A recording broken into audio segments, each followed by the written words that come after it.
Voilà. Allez.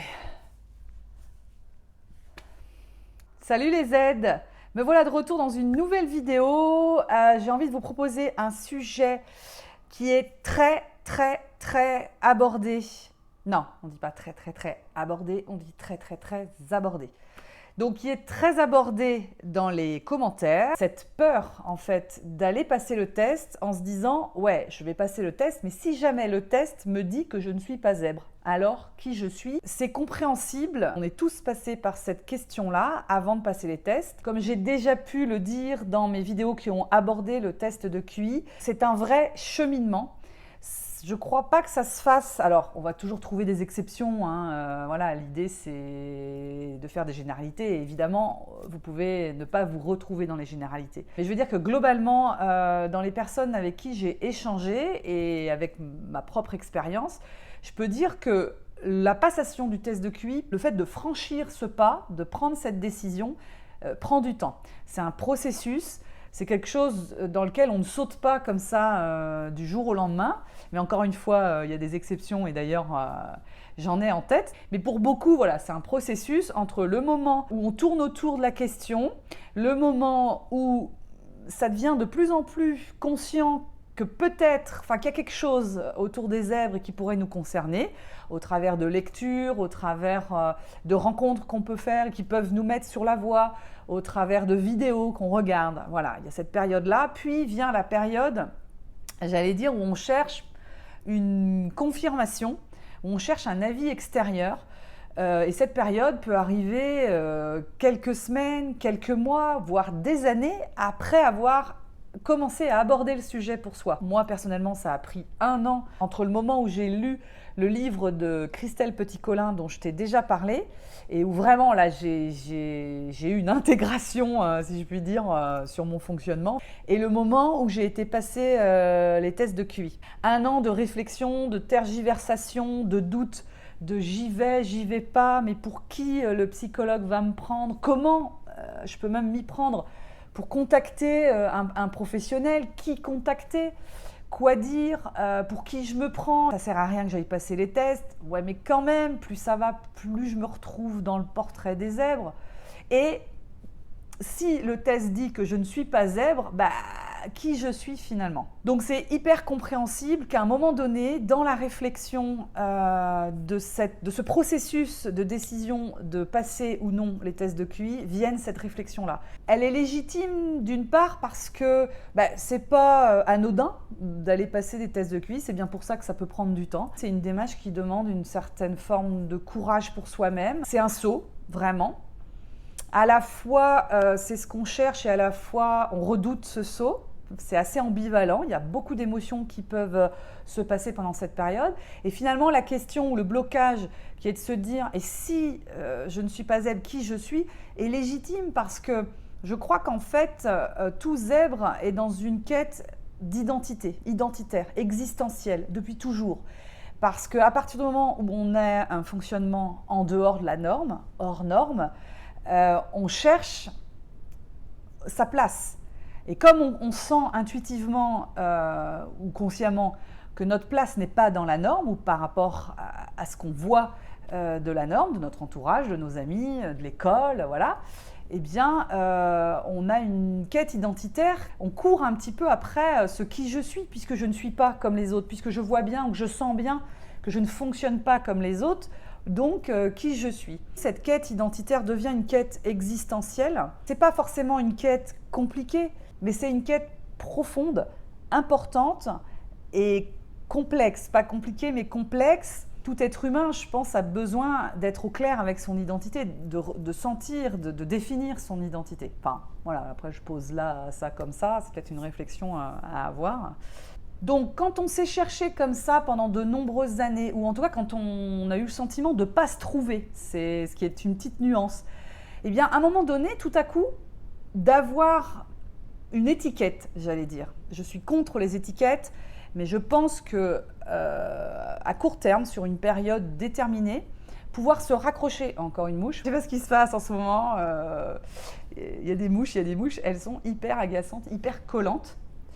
Et donc, je vais encore en avoir plein sur la vidéo. Bon, bref. J'étais en train de dire que quand on est dans cette quête identitaire, c'est vrai que tout à coup, de toucher du doigt une étiquette derrière laquelle on peut se définir, même si je suis encore une fois contre les étiquettes, mais je pense qu'à court terme et de manière temporaire, pouvoir se raccrocher, se définir à partir d'une étiquette, c'est quelque chose d'assez intéressant.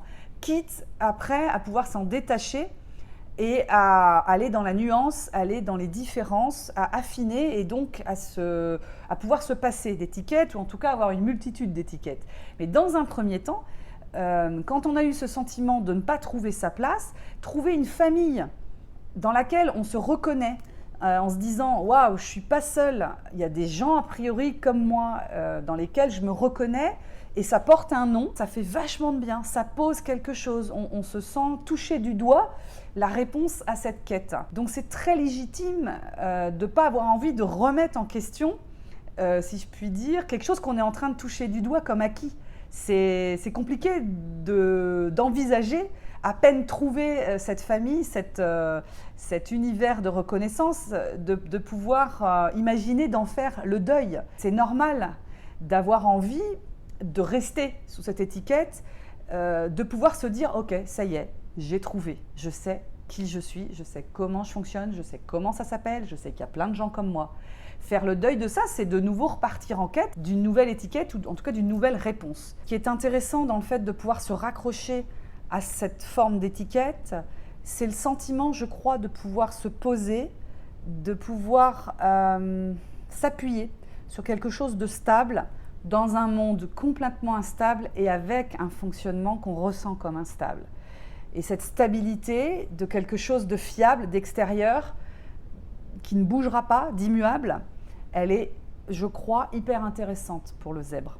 Après, ce que j'avais envie de dire, c'est que à la fois le test de QI change tout, c'est une nouvelle perspective, c'est une nouvelle façon d'envisager les choses, c'est une réponse à beaucoup de questions, à une quête, comme on disait, à des interrogations, à une souffrance. Donc à la fois ça change tout, et en même temps, ça ne change rien. C'est-à-dire qu'il faut bien que tu te dises qu'à partir du moment où tu vas sortir du cabinet du psychologue ou de la psychologue, ta vie n'aura absolument pas changé. C'est-à-dire que la vie au dehors est la même, elle continue comme elle a commencé 1 heure avant le rendez-vous, toi-même, ton quotidien est le même, ta façon d'être est la même, ta façon de penser est la même, bien sûr.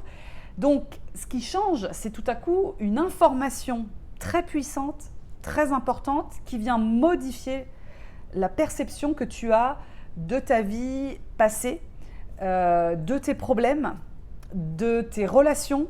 Voilà, c'est une perception. Tout à coup, on voit les choses différemment grâce à une nouvelle paire de lunettes qu'on n'avait pas jusqu'alors et qui explique énormément de choses et qui va nous aider au quotidien avec soi-même et avec les autres. Donc ça ne change rien, ce test de QI, et en même temps ça change tout. C'est assez paradoxal de pouvoir dire ça, mais moi c'est comme ça que je l'ai ressenti, que je l'ai vécu. Et donc c'est vrai que c'est normal de mettre un enjeu hyper fort sur le test de QI parce que ça peut changer tout, mais ça ne change rien non plus. Maintenant, quelle est la réponse que je donne? Parce que c'est bien beau d'expliquer, voilà, là je te vois déjà dire « Ok Cécile, c'est bon, tu as compris mon problème, mais voilà, comment je résous ce dilemme ?» Ça rejoint ça change tout et ça change rien.